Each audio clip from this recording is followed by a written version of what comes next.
Bom dia a todos e bem-vindos à apresentação de resultados do primeiro trimestre de 2021 do IRB Brasil Re. Na teleconferência de hoje estão presentes os senhores Wilson Toneto, presidente interino e vice-presidente de Operações e Atuária, o senhor Werner Suffert, vice-presidente financeiro e de Relações com Investidores, a senhora Isabel Blasque Solano, vice-presidente de Resseguros, e o senhor Carlos Guerra Barreiros, vice-presidente de Riscos, Conformidade e Jurídico.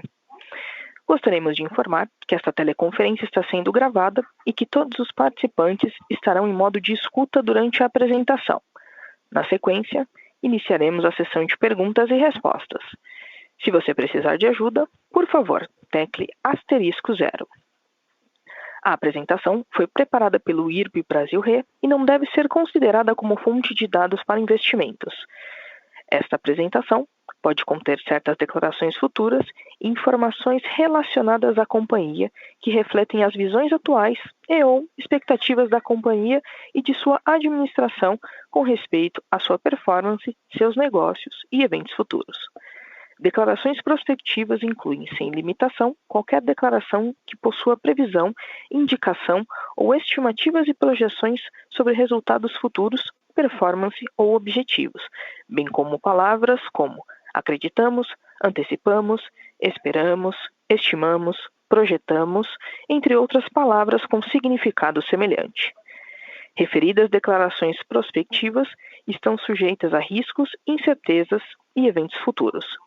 Advertimos os investidores que diversos fatores importantes fazem com que os resultados efetivos diferenciem-se de modo relevante de tais planos, objetivos, expectativas, projeções e intenções expressadas nesta apresentação. Em nenhuma circunstância, nem a companhia nem suas subsidiárias, conselheiros, diretores, agentes ou funcionários são responsáveis perante terceiros, incluindo investidores, por qualquer decisão de investimento tomada com base nas informações e declarações presentes nesta apresentação ou por qualquer dano pela resultante correspondente ou específico. O mercado e as informações de posição competitiva, incluindo projeções de mercado citadas ao longo desta apresentação, foram obtidas por meio de pesquisas internas, pesquisas de mercado, informações de domínio público e publicações empresariais. As referências a operações continuadas, run-on, operações descontinuadas, run-off, e efeitos não recorrentes, one-off, são apresentadas no formato gerencial, visão negócio, apenas para melhor análise da administração. O Sr. Wilson Toneto, presidente interino e vice-presidente de Operações e Atuária do IRB Brasil Re, iniciará agora a apresentação. Por favor, Sr. Toneto, pode prosseguir. Obrigado. Boa tarde a todos.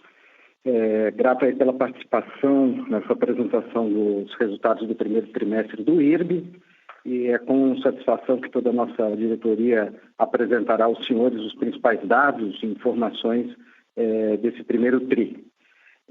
Nessa apresentação, além dos analistas de mercado, que terão oportunidades aí ao final de fazerem suas perguntas, nós temos também a participação dos colaboradores do IRB, que também nos acompanharão nesse encontro, e que às 15 horas, em reunião apartada, terão outros detalhes e poderão fazer as suas perguntas com toda a diretoria presente. Destaco que, por força das disposições regulatórias, mensalmente o IRB disponibiliza à SUSEP, a Superintendência de Seguros Privados, o formulário de informações periódicas, o chamado FIP, e que, em outros dados, também apresenta os resultados mensais da companhia, e que são objetos de divulgação no mercado através de comunicados específicos, né? Saliento que essas características intrínsecas, né, as características intrínsecas de nossa atividade implicam numa natural sazonalidade e que podem ser observadas não só no IRB, mas em toda a indústria de resseguros, né? Nesse sentido, que qualquer projeção, estimativa de resultados futuros devem ser consideradas as tendências em ciclos mais longos, inclusive plurianuais. Feitas essas considerações, informo que também buscaremos reportar dados e informações quantitativas e qualitativas e que pretendemos não gastar mais de 40 minutos, de sorte a permitir um maior tempo para perguntas e esclarecimento de todos. Convido a todos agora a irem ao slide 3, onde nós iniciamos o nosso sumário executivo. E apontaremos aí, na nossa ótica, 6 dos principais fatores que marcaram o primeiro trimestre do IRB. O primeiro deles é a geração de caixa. Né? O caixa operacional é, sem dúvida nenhuma, um dos principais fatores a ser avaliados em nossa atividade. Tivemos, pelo terceiro trimestre consecutivo, geração de caixa operacional. Mesmo se nós desconsiderarmos os eventos não operacionais, não recorrentes, como, por exemplo, o acordo judicial que nós firmamos com a Eletronorte, pagamentos, recebimentos de nossas subsidiárias, enfim. Mesmo excluindo todos esses fatores, nós geramos um caixa positivo que acumula nos últimos 3 trimestres mais de 422 milhões. Ou seja, desde o início de outubro, essa foi a geração de caixa da companhia. Uma boa notícia, né? Uma notícia consistente com os trimestres anteriores e que a gente apresenta aqui como destaque a todos os senhores. Outro destaque importante diz respeito à nossa solvência. Né? Se observarem no item 2, nós apresentamos não só a solvência regulatória, né, como também a solvência total, desde 2019. A gente observa que o ponto mais crítico desse período foi o mês de junho de 2020, onde nós fizemos a nossa republicação das demonstrações financeiras e diversos ajustes. Né? Naquele momento, a nossa solvência regulatória ficou muito próximo dos 100%. Ainda que acima das exigências legais, muito próximo deste limite, enquanto a solvência total se apresentava com 180%. Né? Olhando o desempenho de dezembro a maio, a gente já observa que em dezembro, como foi reportado, os níveis aumentaram substancialmente, né? E no primeiro TRI continuamos com uma solvência elevada, chegamos a 181% na regulatória, que leva em conta o patrimônio líquido ajustado, e se olharmos em relação ao patrimônio total, a nossa solvência passa de 254%, portanto, os 2 índices superiores ao que apresentamos em dezembro de 2020. Esses itens, ou esses índices, né, além de estarem superiores aos exigidos por nosso regulador, nos coloca aí verdadeiramente em patamares compatíveis, né, com as principais resseguradoras mundiais. Essa também é uma boa notícia. Se avançarmos para o slide 4, começamos aí no item 3, demonstrando a evolução do índice de enquadramento de nossas reservas, que a rigor indicam a relação entre os ativos financeiros aptos, né, para fazer frente às nossas reservas, às nossas provisões técnicas. Então, toda vez que nós temos esses ativos que superam a necessidade de cobertura de reservas técnicas, de provisões técnicas, nós temos aí a suficiência. Essa suficiência é marcada pelo nosso regulador. Também nesse primeiro quadro, a gente observa o mês de junho, né, como ponto mais crítico. E depois, uma série de ações que já foram divulgadas a todos, realizadas pela administração, essa posição de insuficiência observada em junho de 2020, que chegou a 3 bilhões e 300 milhões de reais, encerrou o ano com uma posição de suficiência. Notícia boa que nós já divulgamos. Quando nós olhamos o primeiro trimestre de 2021, observamos a manutenção dessa suficiência, tanto no que diz respeito à cobertura das provisões técnicas, como também da liquidez regulatória. Nós vamos explorar isso um pouquinho mais à frente. Agora, esse cenário observado em dezembro, a sua manutenção, efetivamente fez com que a Superintendência de Seguros Privados comunicasse a nós, e nós comunicamos ao mercado no último dia 6 de abril, o final da fiscalização especial. Então, é uma notícia bastante boa. É possível que se fale, olha, mas a evolução de março para dezembro não foi substancial e teve algumas variações até um pouco menores, mas nós temos que levar em consideração que neste período nós fomos e tivemos um efeito muito importante, né, do aumento das provisões técnicas, que nós vamos ver mais à frente, motivado substancialmente pelo câmbio, né? Embora vamos ver à frente que o câmbio não afetou os nossos resultados, quando olhamos a questão da liquidez regulatória e das provisões técnicas, eles sim têm um efeito. Então, mesmo com este efeito, nós mantivemos aí patamares bastante próximos ao de dezembro e positivos, né, que é outra boa notícia. Indo para o item 4, e aqui olhando já a nossa composição de resultado, a gente destaca que o nosso lucro contábil no primeiro trimestre foi de 51 milhões, divulgado aí nas nossas informações.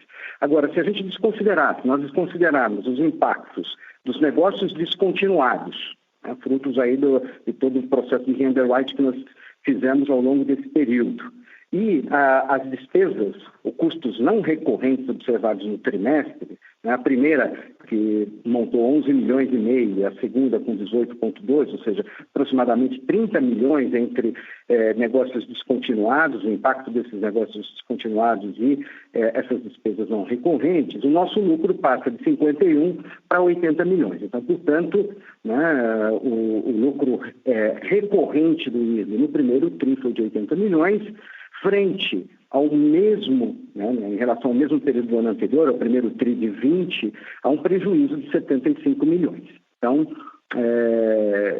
apresentamos o primeiro trimestre, depois de todo o processo de reformulação que nós fizemos no IRB, de resultados positivos, e essa também é uma notícia muito boa para apresentar aos senhores.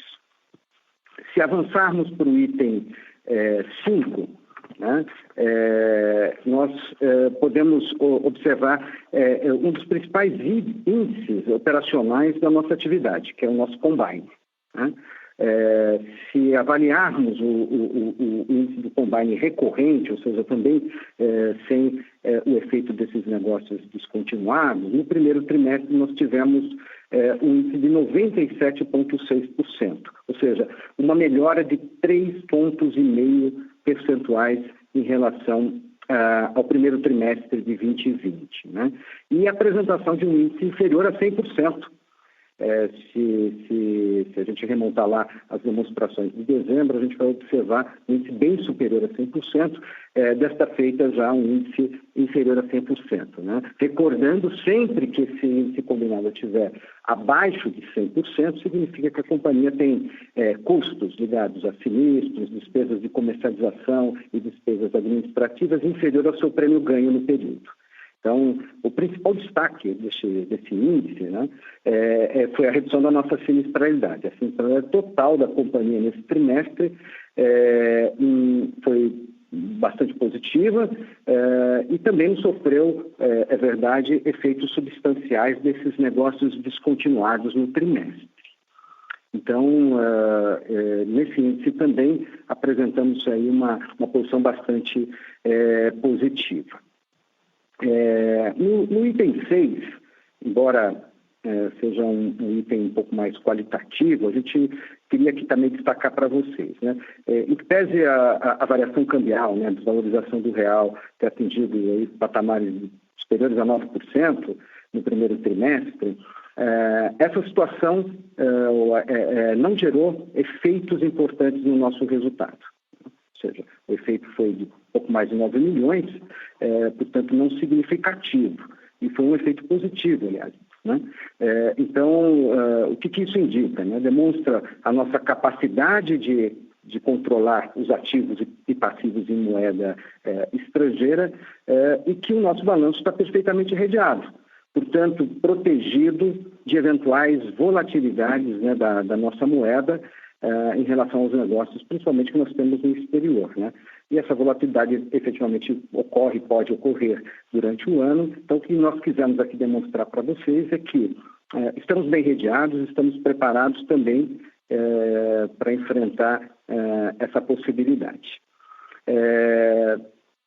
Por fim, aqui dentro do sumário, né, a gente queria destacar que, como vai ser melhor apresentado na sequência, né, que o nosso volume de prêmio, em que pese, né, o nosso reposicionamento no exterior, também já comentado aos senhores, né, se manteve robusto.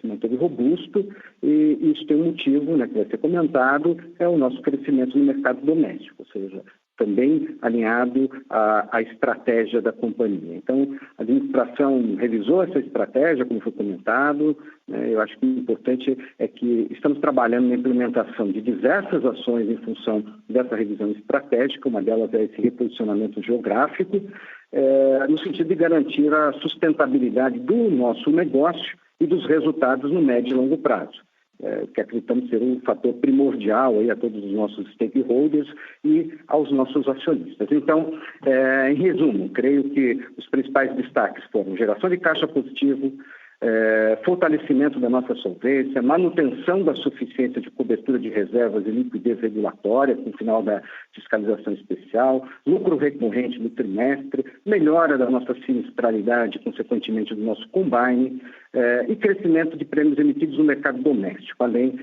do hedge adequado das nossas posições em moeda estrangeira. Então, eu concluo esse sumário, né? Vamos convidar aqui os nossos vice-presidentes para dar uma continuidade nessa apresentação e detalhar alguns pontos importantes do nosso desempenho operacional.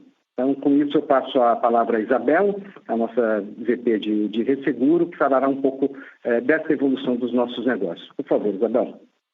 Obrigada, Tonete. Boa tarde a todos e obrigada por ouvirem nossa apresentação de resultados. Nesse primeiro trimestre, podemos observar que mantivemos um crescimento importante no nosso mercado principal, como o Toneto adiantou, no Brasil, com um aumento de 19% aproximadamente no prêmio emitido. E em linha com a estratégia de re-underwriting, reduzimos nossa exposição em contratos que não eram vantajosos, obviamente para nós, e principalmente nesses negócios de vida e aviação exterior. Com isso, nosso prêmio internacional reduziu em um pouco menos de 21%, mas, por outro lado, já está mostrando um portfólio mais rentável. Como os senhores podem ver lá do lado direito, o resultado de subscrição foi 13% superior ao do primeiro trimestre de 2020 no exterior. Mais uma vez, afirmamos nosso compromisso de perseguir a lucratividade nos contratos e buscar crescimento de prêmios em linhas de mercados alinhados com a estratégia.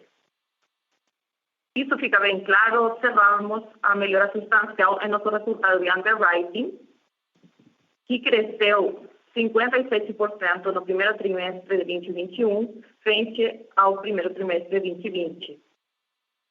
Desconsiderando os efeitos aí dos contratos descontinuados, que chamamos run-off, o resultado de underwriting totalizou 93 milhões de reais.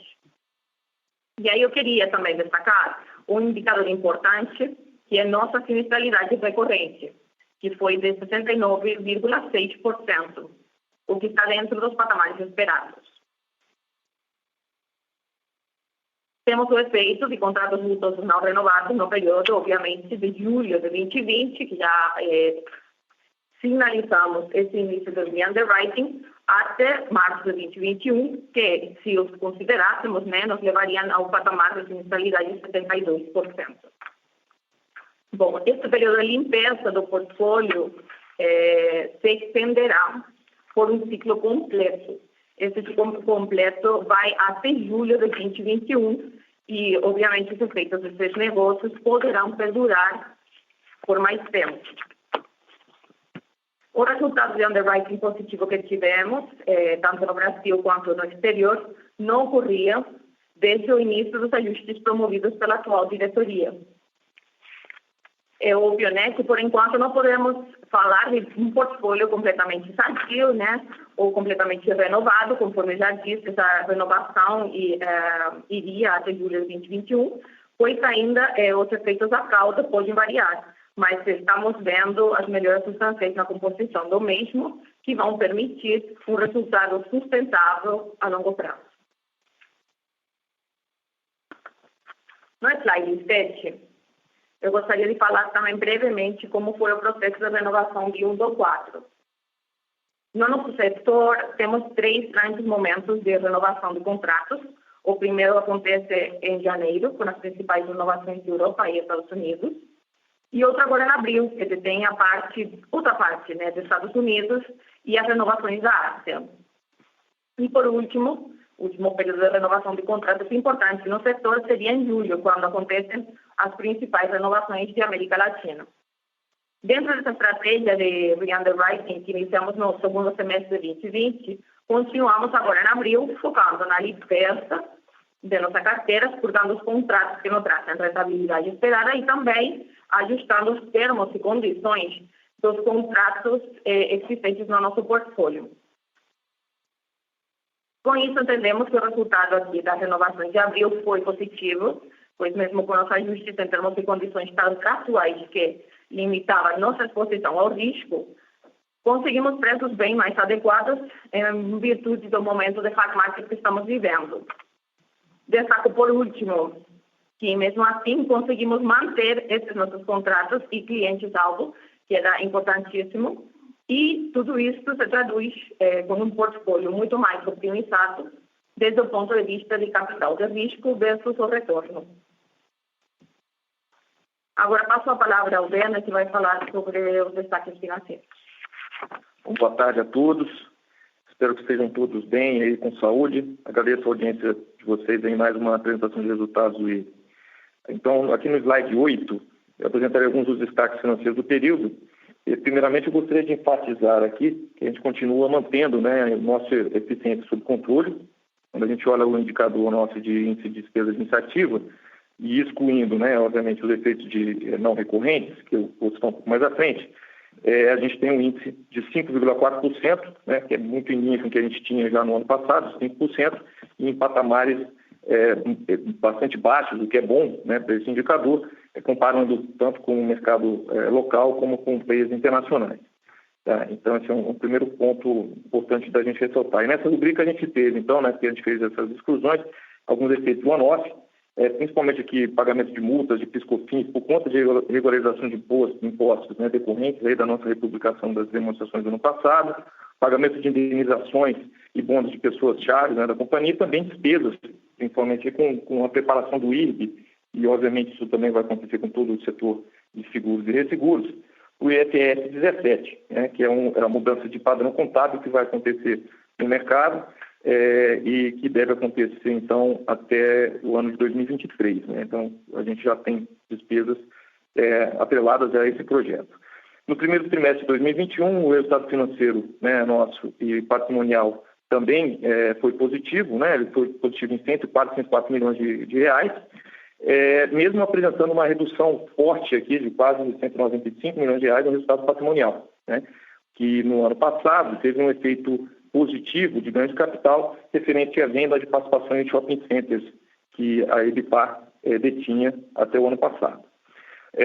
Então, quando a gente olha, né, os índices principais da companhia, como a gente já vem colocando, o Toneto falou inicialmente e a Isabel reforçou, os índices nossos, excluindo, né, os efeitos de contratos descontinuados e essas despesas não recorrentes que eu citei, eles já demonstram que a gente está com o esforço nessa estratégia de underwriting, já está surtindo efeitos nos nossos números e a gente consegue mostrar isso claramente nessa tabela, né, com o nosso lucro líquido, então, com o ano normalizado em 80 milhões de reais e a sinistralidade da companhia abaixo de 70%, com um combinado, né, no ano normalizado de 97,6% e o combinado ampliado, que leva em consideração o resultado financeiro e patrimonial, de 90,7% no trimestre.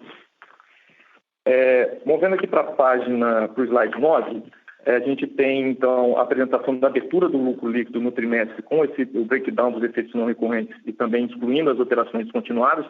Claro que a gente sempre traz essa informação com o objetivo de dar mais transparência e facilidade para que seja projetado também e analisado, né, o resultado futuro da companhia, sem esses efeitos que não aparecerão em trimestres posteriores, né? Então, o lucro líquido do IRB no primeiro trimestre foi como a gente consegue mostrar aqui, negativamente impactado pelos resultados dos negócios descontinuados, né, em 11 milhões de reais, e por esses efeitos de one-off de despesa administrativa na casa de 18 milhões de reais. Quando a gente exclui esses efeitos, então, que somam juntos aqui 29 milhões de reais, a companhia, né, nessa visão do lucro líquido ajustado aqui, de recorrente de 20 milhões de reais, 80 milhões de reais de lucro líquido no trimestre, né, no primeiro trimestre de 2021. E aí, obviamente, na base de comparação, né, do primeiro trimestre de 2020, o resultado líquido da companhia, que tinha, como eu falei, sido afetado positivamente pelo reconhecimento de grande capital de vendas de shoppings, excluindo esse efeito de 110 milhões de reais, a gente teria um resultado normalizado de 75 milhões de reais negativo, né? Então, demonstra uma melhora consistente do nosso resultado recorrente. Indo para o slide 10, a gente traz aqui a evolução dos ativos financeiros, tá? E como já colocado, inclusive, pelo Toneto, a gente tem aqui um crescimento substancial ainda de dezembro de 2020 para março de 2021, dos nossos ativos financeiros, chegando a 9,1 bilhões de reais, né? E isso, esse crescimento que a gente consegue visualizar aqui que acontece desde junho de 2020, quando a gente começou com a estratégia, ele é decorrente de diversas ações aqui, principalmente a subscrição de ações que foi feita no passado, as 2 emissões de debêntures do ano passado e vendas de ativos que a companhia fez também para aumentar a liquidez dos seus ativos, como já colocado pelo Toneto, também dos nossos ativos aptos à cobertura de provisões técnicas, né? E a nossa carteira de investimentos financeiro, então, chegou a 9,1 bilhões de reais, né, gerando também uma boa receita financeira no trimestre, quando a gente vê a carteira em reais, uma receita de 146% do DI. E se olharmos a carteira, né, como um todo, e a pequena exposição cambial que a gente deteve no primeiro trimestre, a gente ainda teve um resultado financeiro favorecido pela pequena exposição cambial que a gente detinha, como foi apresentado já aqui, na casa de 9 milhões de reais, né? Com relação às debêntures, né, que é um ponto que a gente coloca aqui também, é importante deixar claro que os índices que são acompanhados, né, nas pós-vendas das debêntures foram todos atendidos adequadamente até o período em questão, né, principalmente aí os indicadores de endividamento, rating e atendimento de requisitos regulatórios, tá bom? Bom, aqui, por último, aqui na minha participação, no slide 11, eu vou trazer também aqui a evolução das provisões técnicas, né? E aqui, ressaltando, que já foi colocado pelo Toneto, a gente tem um crescimento, né, das nossas, uma evolução positiva nas nossas reservas, mantendo elas em níveis adequados. Em todas elas, a gente consegue perceber, né, nesse gráfico, tanto a PTNG, como a reserva também de sinistros a pagar, a PSL, e outras provisões atuariais aqui, que é o em cinza, que é onde a gente tem aqui a principal das provisões aqui, o IBNR. Então, nesse slide a gente traz essa evolução, vocês conseguem ver que desde dezembro de 2019 teve um crescimento aí superior a 37%, como o Toneto também colocou, né, no último trimestre a gente teve um impacto aqui de câmbio, né, no momento de provisão, mas que todas as outras ações que a gente teve foram suficientes para poder manter os nossos indicadores regulatórios de solvência em patamares adequados, tá? E, inclusive, eu vou passar agora o Guerra, que vai falar sobre essas questões das exigências regulatórias aqui nos próximos slides. Por favor. Obrigado, Guerra. Boa tarde a todos. A ideia é explicar um pouquinho mais acerca dos conceitos e dos efeitos aqui de solvência e liquidez regulatória que o Toneto já apresentou no início do material. Então, na página 12, no quadro 12, temos aqui a composição do nosso capital mínimo requerido, que nada mais é do que o capital base acrescido, né, de alguns valores referentes aos riscos que são elencados na Resolução 321, para que a gente compõe, então, o mínimo de capital, que hoje está em 1,7 bi, né? Em contrapartida, nós temos um patrimônio líquido total de fechamento no trimestre de 4,4 bilhões, o que significa que temos aí alguma coisa perto de 254%, né, de cobertura. Não obstante, a SUSEP também, em relação a esse patrimônio líquido, ela desconsidera, para fins regulatórios, alguns desses ativos. Então, excluindo dessa participação, o nosso patrimônio líquido ajustado vai a 3,1 bilhões, mas mesmo assim a gente consegue registrar um superávit, né, uma cobertura de 181% para o patrimônio líquido aqui na parte de solvência. Passando para a página 13, a gente fala um pouquinho sobre a liquidez regulatória. Então, nós temos aqui o montante de provisões técnicas de 14,13 bilhões, né? E quando a gente compara com os ativos que nós temos para cobrir essas provisões técnicas de 14,8, apresentamos uma suficiência de 505 milhões. Né? Lembrando que esse foi um dos grandes esforços que fizemos aí nessa nova gestão para poder fazer a composição. Não obstante, a SUSEP também prevê em norma que tenhamos 20% do nosso capital mínimo como um colchão, uma margem de segurança para fins de liquidez regulatória, mas mesmo considerando esses 345 milhões de colchão adicional, apresentamos uma suficiência no fechamento do trimestre de 160 milhões, muito em linha com o que a gente tinha apresentado no final do ano de 2020. Esses movimentos de cobertura de provisão com relativa folga, bem como de liquidez regulatória considerando esses 20%, nos permitiram, então, ter o fim da fiscalização especial e poder registrar o cumprimento do plano de regularização de liquidez compromissado com a SUSEP. Então, com isso, passamos a uma administração com todos os indicadores regulatórios em dia. Acho que é importante complementar esse item com a notícia de que a SUSEP está com algumas consultas públicas em andamento, que visam aprimorar o setor de uma forma global, tanto para seguradores e resseguradoras. Lembrando que uma das propostas é a eliminação desse colchão de 20%, que, em sendo aprovado do jeito que está, permitiria a todo o setor segurador e ressegurador uma maior flexibilidade, uma melhora nos seus índices de liquidez. Fora isso, existem outras propostas da SUSEP que estão em análise pelo mercado, que nós entendemos que vão aprimorar aí a forma de gerir toda essa parte financeira atuarial da companhia. Eu acho que é isso e eu gostaria agora de voltar a palavra para o nosso presidente Wilson Toledo. Por favor. Obrigado, Guerra. Eu acho que cumprimos aí com o nosso objetivo aí dos 40 minutos para fazer a apresentação, de uma forma muito sintética. Lembro que todo esse material, tanto das informações trimestrais como análise de desempenho, estão detalhadas, desde a noite de ontem. E agora eu passo para o operador, então, coordenar nossas perguntas e respostas. Estamos aqui à disposição. Muito obrigada. Senhoras e senhores, iniciaremos agora a sessão de perguntas e respostas. Para fazer uma pergunta, por favor, digitem *1. Para retirar a pergunta da lista, digitem *2. Nossa primeira pergunta vem do senhor Ricardo Dutpigel, BTG Pactual. Boa tarde, pessoal. Parabéns pelo resultado. Eu tenho duas perguntas.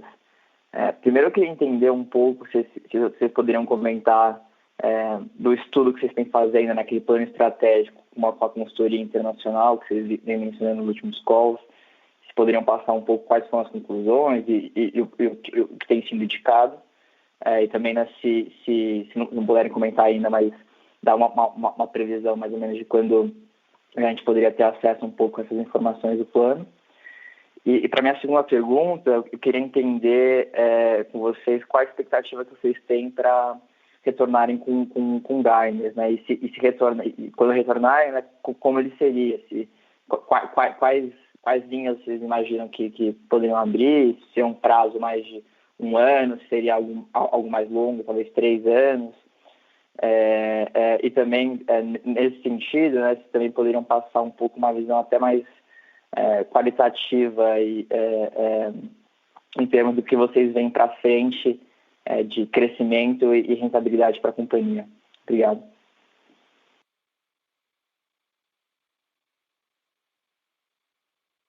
Ok, Ricardo, boa tarde. Obrigado pelas perguntas. Eu vou começar sobre a questão comentada inicialmente da consultoria estratégica que o IRB, inclusive, anunciou, né, para o mercado.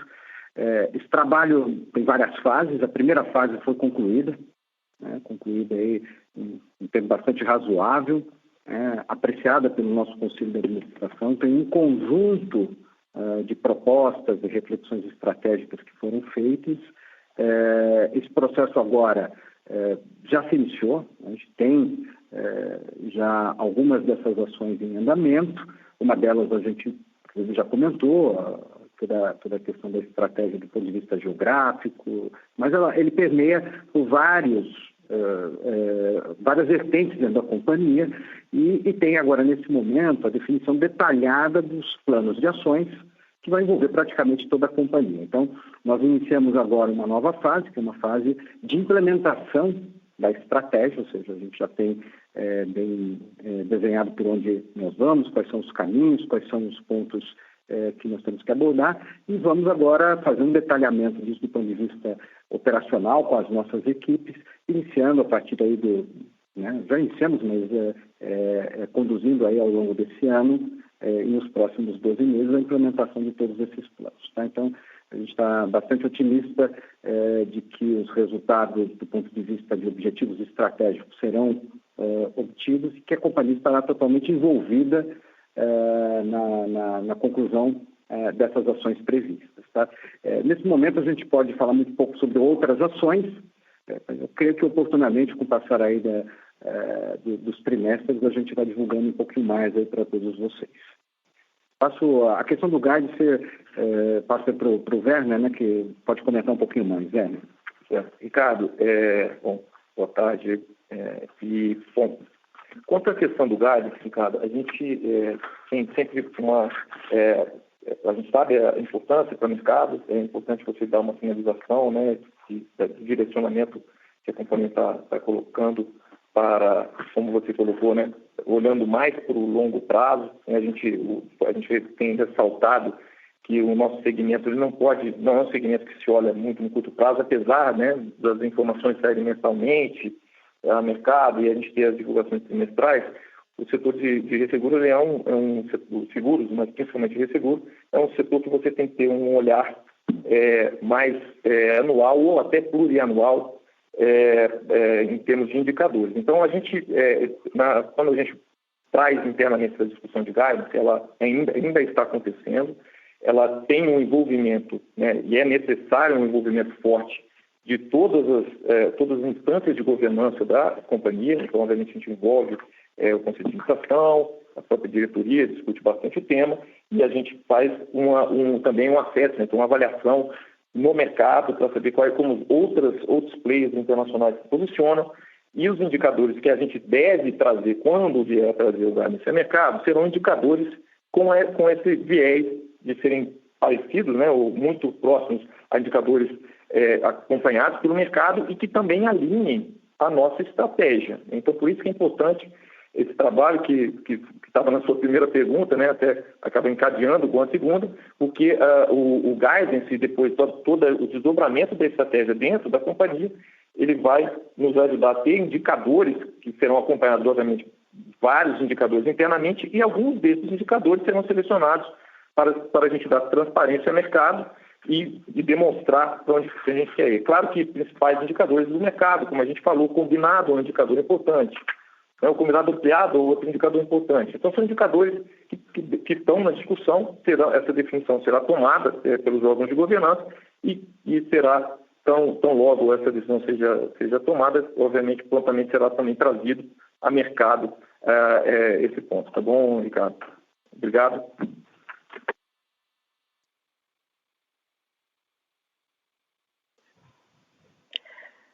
Nossa próxima pergunta vem do senhor Marcelo Telles, Credit Suisse.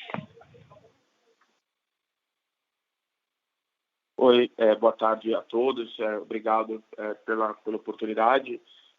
Eu tenho uma pergunta em relação à recorrência do lucro de 80 milhões no trimestre. Quando a gente olha o resultado, a gente viu que tiveram aí alguns impactos positivos que têm algum caráter não recorrente também, e eu menciono aqui a reversão de PDD, o reconhecimento do crédito fiscal de PIS/COFINS e também a reversão do IBNR também, Então, eu queria entender um pouquinho, realmente, se essas reversões pode considerar também como um efeito, vamos dizer, positivo, não recorrente no resultado. Vocês até mencionam os 22 milhões de reais relativos aí ao crédito diferido de PIS/COFINS.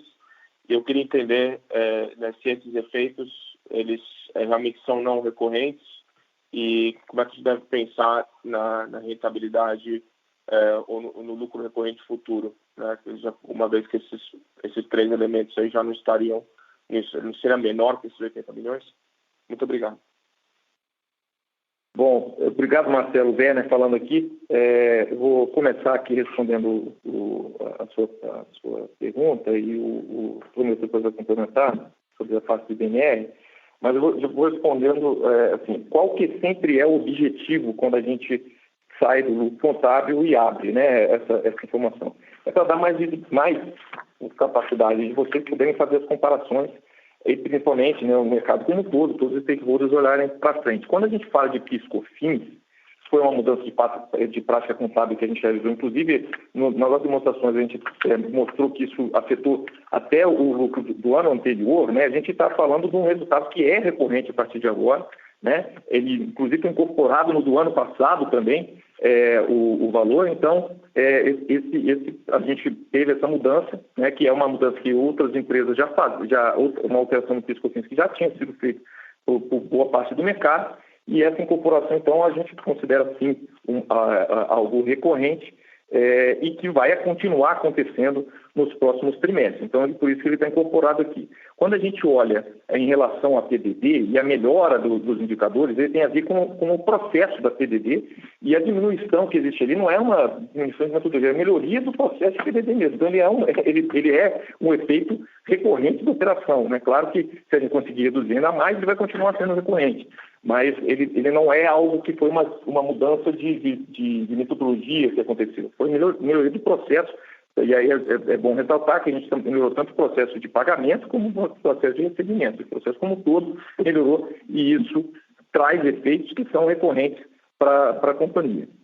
Então, esses são os dois pontos que eu queria colocar. O Toneto vai falar um pouquinho também sobre o que você apontou como as questões do IBNR. Marcelo, boa tarde. Então, sobre o IBNR, eu acho que cabe destacar que, na verdade, a provisão de IBNR, se a gente observar na própria apresentação, ela foi reforçada, ela teve um aumento, se a gente comparar o primeiro TRI com o dezembro, no próprio relatório que nós fizemos de análise de desempenho, a gente cita algumas variações da sinistralidade, onde a IBNR está presente, e citamos também alguns ramos onde houve reversões. Então, é uma explicação. Agora, é uma metodologia viva. Então, eu tenho ramos que, em função das perspectivas de sinistralidade, em função da chegada de prêmios, do histórico que nós temos, variam positivamente e outros que variam negativamente. Então, nós demos todo o disclosure das principais variações da sinistralidade e destacamos alguns.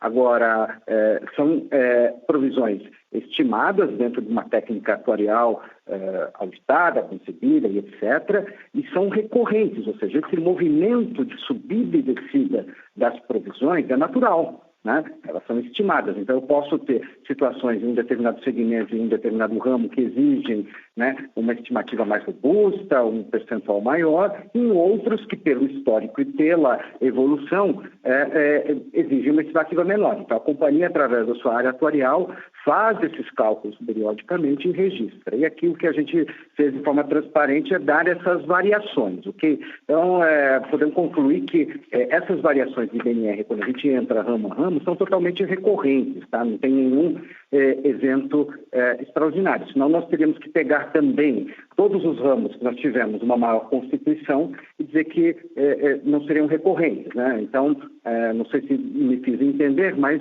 é isso. Aqui tem explicações sobre ramos específicos, sobre segmentos específicos, mas no total, essas variações dessas provisões são totalmente recorrentes. Elas podem ser positivas ou negativas em função dos cenários que se apresentaram e das projeções que se... Tá? Espero ter respondido aí a sua pergunta, Marcelo. Vamos seguir para a próxima, se for o caso.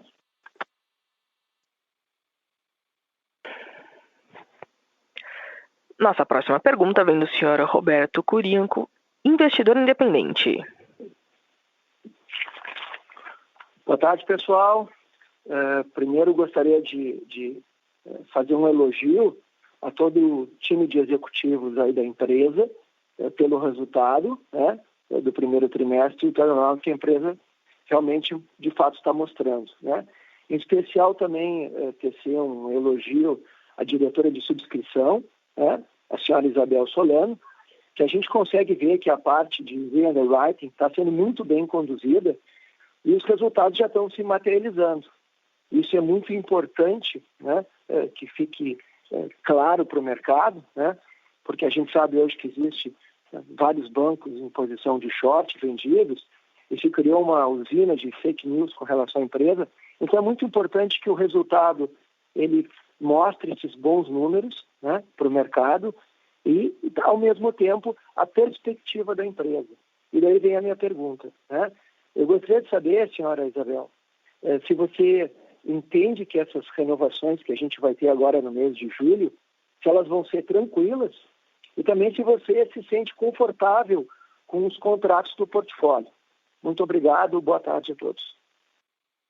Oi, Roberto, obrigada. Obrigada pela pergunta.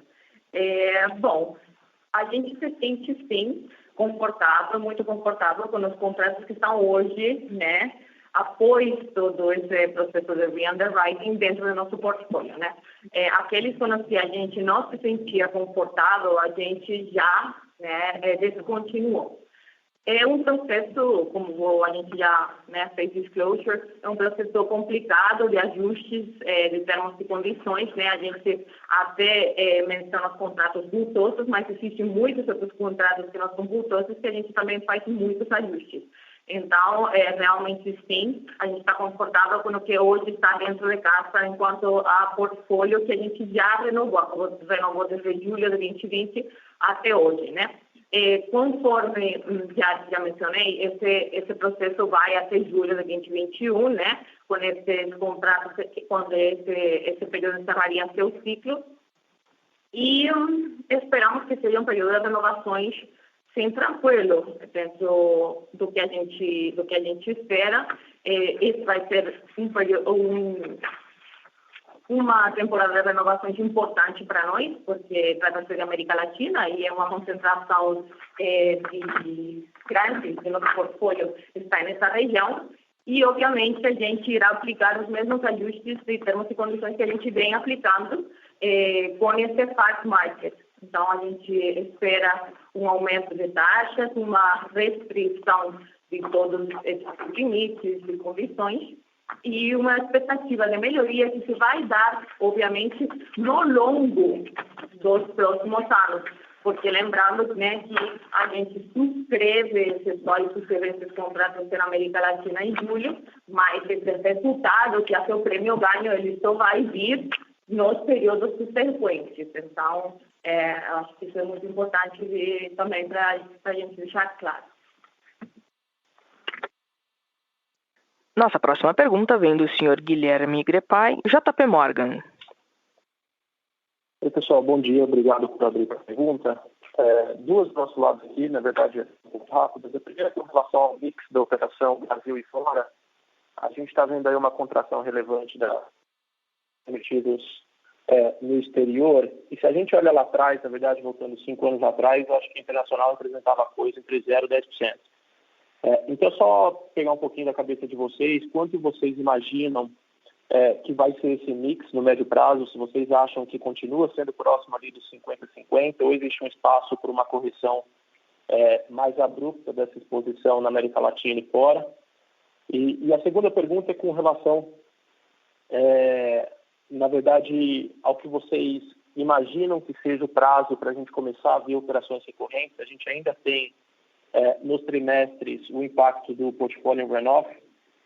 Então, assim, se dá para imaginar que 2022, por exemplo, já vai ser um ano 100% limpo desses impactos, ou se não for, quando vocês imaginam que a gente vai conseguir enxergar já um resultado 100% limpo de qualquer efeito desse passado? Obrigado.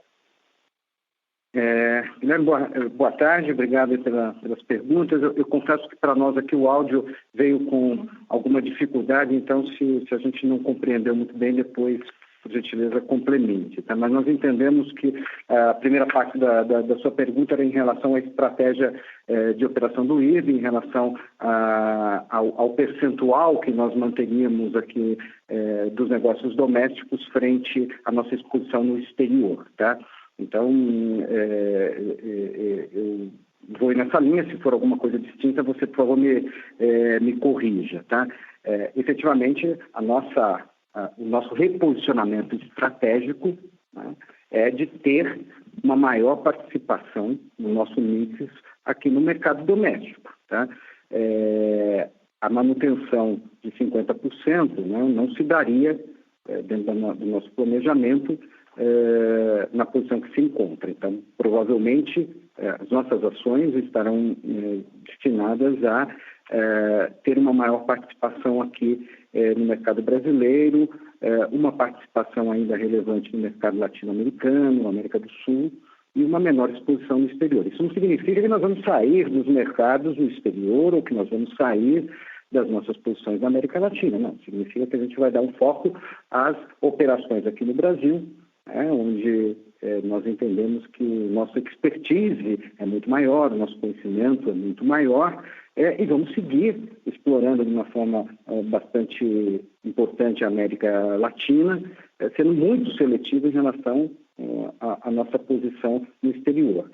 Óbvio que, você sabe que nós não podemos aqui te dar uma projeção, né, do percentual, mas ele não será 50-50, como foi observado no passado, tá? Vai ter um peso maior. Não significa que o IRB também vai decrescer em prêmios, tá? Não estou dizendo isso, né? Estou dizendo que o mix será diferente, né? E a gente pode continuar, né, um crescimento sustentável, porém com um mix diferenciado. Tá? Não sei se a Isabel quer complementar em relação à questão da estratégia exterior. Sim, claro. Obrigada, Doneto. Obviamente, o ressegurador parte do princípio, né, de diversificação, então, nesse sentido, a gente pretende se manter no mercado internacional, conforme o Doneto comentou, especialmente na América Latina, mas também um pouco para certas linhas de negócio fora dessa região. Por quê? Existem certas linhas de negócio onde a gente não pode se delimitar tanto a América Latina, como pode ser marinho, aviação ou, por exemplo, petróleo. Esse tipo de linhas a gente, às vezes, por motivo de diversificação, a gente precisa abranger as linhas de specialties, um território mundial, né? O escopo, o globo. Com respeito ao doméstico, sim, continua sendo nosso principal mercado. A gente vai focar nossos esforços aqui no Brasil e oferecer, dada nossa expertise aqui, melhor serviço para os nossos clientes e inovar, tentando crescer o que é a penetração de seguros aqui no mercado local, onde a gente, né, junto a essa expertise, pode ajudar bastante na criação de produto, inovação.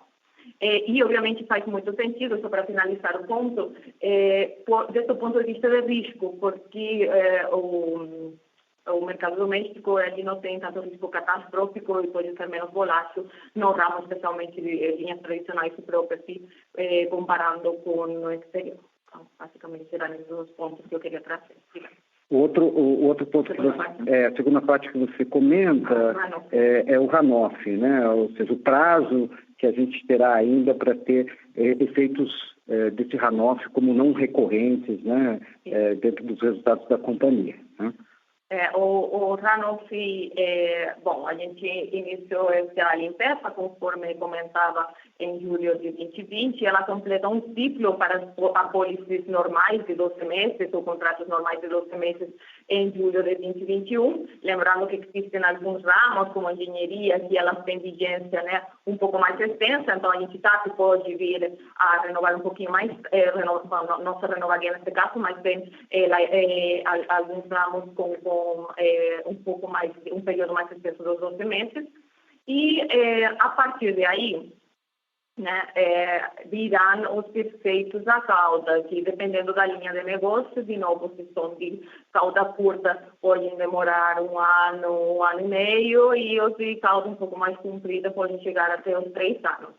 Nós não temos linhas de negócio com muita cauda, e então considera-se que nosso portfólio ao todo, né, nessa composição que temos entre as diferentes linhas, ele se considera de cauda curta. Então, esse período que, conforme já mencionei, de um ano a um ano e meio. Eu acho que é isso. Podemos passar para a próxima pergunta? Nossa próxima pergunta vem do senhor Carlos Daltoso, Eleven. Boa tarde a todos, obrigado por aceitarem minha pergunta. Eu tenho 2 perguntas, a maioria das minhas dúvidas já foi respondida, mas tenho 2 perguntas. Primeira relativa ao mix aí que foi comentado agora há pouco, né, que será muito diferente. E eu queria que vocês pudessem falar um pouco mais do rural, né? Ele apresentou uma queda significativa no primeiro trimestre, em comparação ao mesmo período do ano passado, está explicado, né, no release que é também uma situação de underwriting da carteira, mas no exterior ele cresceu, né? Então, se pudesse falar um pouco da carteira de crédito rural e onde no exterior tem, quais as expectativas, né, qual a geografia ali de expansão aí dessa carteira no exterior. E a minha segunda dúvida é com relação à composição dos ativos financeiros, né? A gente viu o renda variável chegar a 3% ali. Até que patamar a gente deve ver renda variável nesse portfólio, ou se o ciclo agora de início de alta da Selic, isso deve voltar aí para o 1% que era anteriormente. Boa tarde, Carlos. Isabel, aqui falando, quanto ao respeito do ramo de rural, efetivamente a gente teve uma diminuição do prêmio emitido no ramo. Ele se deve ao nosso processo de re-underwriting. Existiam certos contratos aqui domésticos que a gente não via que vinham trazendo a rentabilidade que a gente esperava, e fizemos alguns ajustes. Então, basicamente é isso. A gente tem várias renovações aí pela frente, importantes para nós, dentro do ramo e aqui no Brasil, e a gente espera, enfim, que a gente recupere, se for possível, no longo do ano, esse decrescimento, mas ainda está por ver. Quanto ao respeito do exterior, esse crescimento deve ser as renovações que a gente teve principalmente nos mercados de China e Índia, que teve certos contratos que apresentaram um maior volume de prêmio.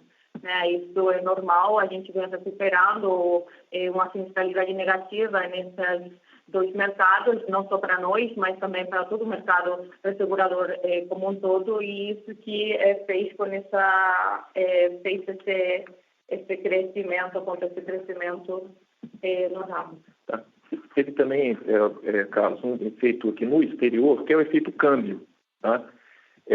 Como o crescimento no exterior de prêmio emitido que você está colocando foi na casa de 9%, ele é bem em linha com a movimentação de câmbio. Tirando esse fator câmbio, a gente estaria falando em moeda constante, em dólar, o prêmio ficando praticamente estável no exterior, né? E, obviamente, como a a Isabel colocou, e tiveram essas renovações aí no período. Acho que a segunda parte diz respeito à renda variável, né? Sim. Bom, doutor Tatoso, segunda parte aqui sobre renda variável. Então, a gente hoje em dia aumentou um pouco, levemente, eu diria, né? 3% do portfólio, a participação em renda variável.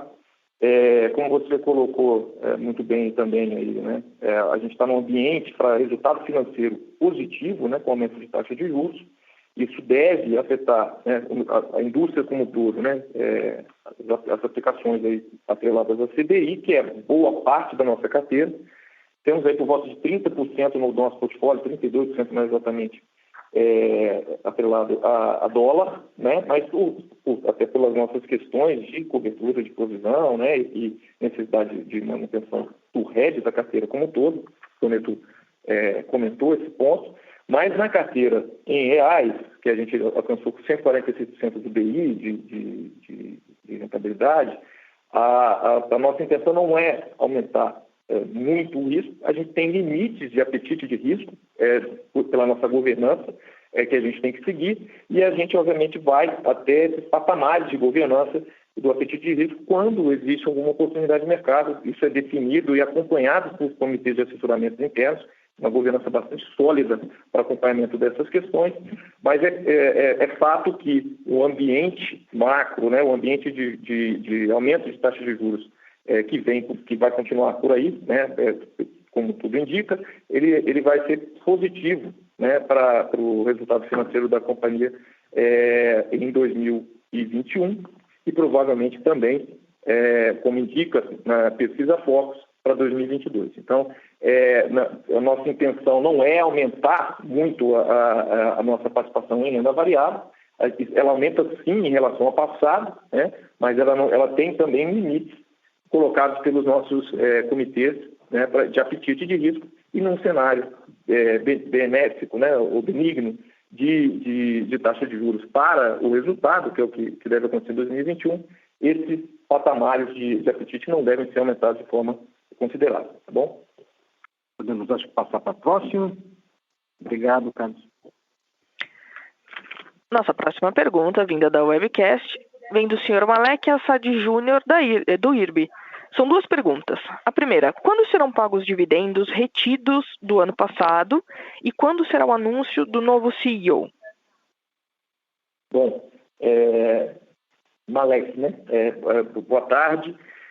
Bom, quanto a dividendos, né? Quanto dividendos como o JCP, a companhia ano passado soltou, né, um comunicado ao mercado, aos acionistas. Esse valor será pago em 2021. A gente está fazendo as últimas avaliações sobre o tema e nos próximos meses, eu diria até nas próximas semanas, a gente deve comunicar ao mercado a data que isso deve acontecer, mas como inclusive, a previsão do regulamentar, né, a gente tem que apresentar as questões econômico-financeiras de uma forma sólida e complementar montando esse material para poder fazer, então, da forma adequada esse pagamento tanto de juros sobre capital próprio, como também dos dividendos retidos de 2019, tá bom? Agora, quanto ao tema do CEO, acho que o Toneto que vai fazer. Né? Perfeito. Malek, boa tarde. Em relação à definição do novo CEO, esse processo é conduzido, né, pelo Conselho de Administração, a definição é do Conselho de Administração, ele está em curso, está em andamento, né, esse ritmo e esse timing também é definido pelo colegiado, e nós acreditamos que, né, num curto espaço de tempo a gente deve ter uma definição, não podemos precisar, ele tem a sua governança, tem o seu processo e a gente está muito tranquilo, né? Porque a gente pode garantir, Malek, que a companhia segue a sua linha normal, né, de trabalho, de atuação, e não tem nenhuma solução de continuidade em relação a isso, tá? Em relação ao posto de CEO. Todos os vice-presidentes e diretores que estão aqui acompanharam, né, o Antônio Cássio, o nosso, durante essa jornada aí de um pouco mais de um ano, né, estamos totalmente aptos aqui para manter a condição da companhia dentro daquilo que foi definido. Então, acreditamos que nos próximos temos, enfim, um prazo curto, o Conselho de Administração deve concluir esse processo e assim que puder, a gente vai dar a devida divulgação. Tá? Ok? Muito obrigado, Malek. Nossa próxima pergunta, também vinda da webcast, é do Sr. Milton, acionista. Os administradores podem comentar como está o andamento dos processos movidos pelo IRB Brasil Re contra os envolvidos nas irregularidades descobertas na empresa em 2020? Sr. Milton, boa tarde. Os processos eles continuam em andamento no curso normal planejado. Os processos, muitos deles têm informações sigilosas, enfim, mas eles continuam no curso normal, aprovado pelo Conselho de Administração, e tão logo tenhamos novidades passíveis de serem divulgadas, compartilhadas, o faremos, mas os processos continuam no seu curso normal. Isso mesmo, então eles seguem segredo de justiça, enfim, né? E o IRB entende que concluiu essa etapa, né? Reportou o que bem entendia, né? As autoridades competentes, aos órgãos reguladores, e que isso tem um trâmite normal, né? Nós não podemos aí interferir nesse trâmite, nem desejamos. A nossa etapa de trabalho aqui, de apurações e de condução, está fechada, tá? Então, não temos nem como aí te responder mais do que isso, Milton. Muito obrigado, viu? Encerramos neste momento a sessão de perguntas e respostas. Gostaria de passar a palavra ao Sr. Wilson Toneto para as considerações finais. Por favor, Sr. Toneto, pode prosseguir. Antes de fazer o encerramento, eu gostaria aqui de agradecer aos nossos colaboradores, né, boa parte conectadas aí nessa apresentação, ao nosso Conselho de Administração, e fazer um agradecimento especial ao Antônio Cássio, né, que conduziu junto conosco aqui a direção da companhia até o final de março e que seguramente, né, tem a sua contribuição agora no Conselho e será muito valioso para nós. Então, o Cássio também fez parte aí desse primeiro trimestre, continuará fazendo parte aí. A gente tem muito que agradecer aí a condução profissional, ética e estratégica que ele conduziu aí a diretoria nesse período, né? Então, feitos os agradecimentos, né, também agradecer a presença de todos nessa teleconferência. A gente espera ter respondido aí todas as perguntas formuladas a contento, né? De qualquer maneira, se algo ficou em aberto, tem a nossa área de RI à disposição para dar as informações complementares assim que vocês entenderem necessárias. Tá? Então, esperamos aí ter contribuído também aí com o trabalho de avaliação dos senhores, dos analistas do mercado, e eu acho que reputo que esse trimestre apresentamos boas notícias, né? E, mais uma vez, a gente confirma, eu acho que a gente não comentou aqui, mas a nossa liderança no mercado local é muito importante, tá? E a nossa importância também no mercado latino-americano. Eu gostaria de finalizar confirmando, né, mantendo aí o nosso entendimento de que a empresa continua robusta, né? Robusta porque tem ativos na ordem de 23,4 bilhões. São poucas as empresas, né, do nosso setor que tem essa robustez sólida, continua sólida, melhora de solvência, e um patrimônio de 4,4 bilhões, né, que é uma referência importante também a aos nossos clientes, cedentes, resseguradoras, retrocessionárias e cedentes. E é uma empresa líquida, né, tem mais de 9,1 bilhões em caixa, como disse o Werner. Então, por tudo isso, acreditamos que a trajetória segue de forma positiva, né, que o trimestre foi positivo e seguramente nos próximos trimestres faremos aí a apresentação com toda a transparência e, quiçá, cumprindo algumas promessas, como o Werner comentou, em relação ao guidance, em relação a maiores detalhes aí sobre a questão do planejamento estratégico, né? Então, eu encerro aí a nossa apresentação, mais uma vez agradecendo e dando uma boa tarde a todos. Um abraço. O call para acionistas, investidores e analistas do IRB Brasil Re está encerrado. Agradecemos a participação de todos. Tenham um bom dia.